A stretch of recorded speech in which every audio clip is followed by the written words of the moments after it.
आज नारीवाद या फेमिनिज्म केवल विचारों और पुस्तकों तक सीमित नहीं है। इंसान की सोच में उथल-पुथल ला रहा है।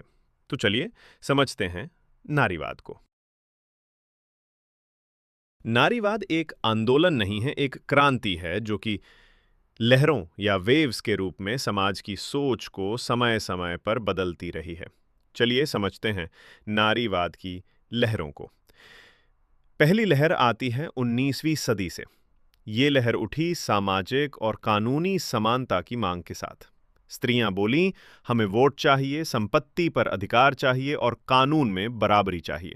प्रमुख नारीवादी विचारक उस पहली लहर की थी सुजान बी एंथनी और सावित्री बाई फुले। इन महिलाओं ने इस क्रांति की मशाल जलाई।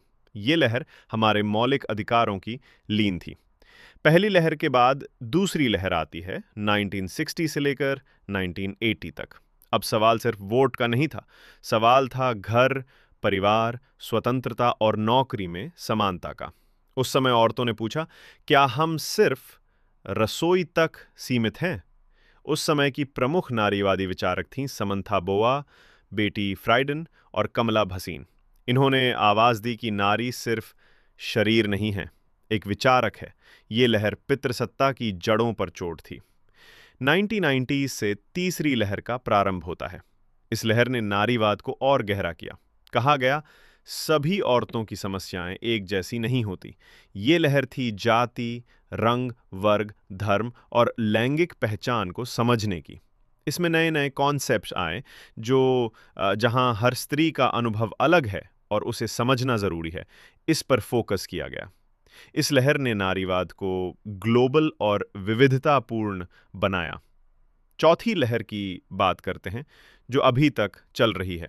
ये लहर स्टार्ट होती है 2012 से। अब नारीवाद सिर्फ किताबों में नहीं था, वो ट्वीट, हैशटैग और इंस्टाग्राम पोस्ट में आ गया था। प्रमुख आंदोलन के नाम थे me too movement, time's up और डिजिटल फेमिनिज्म।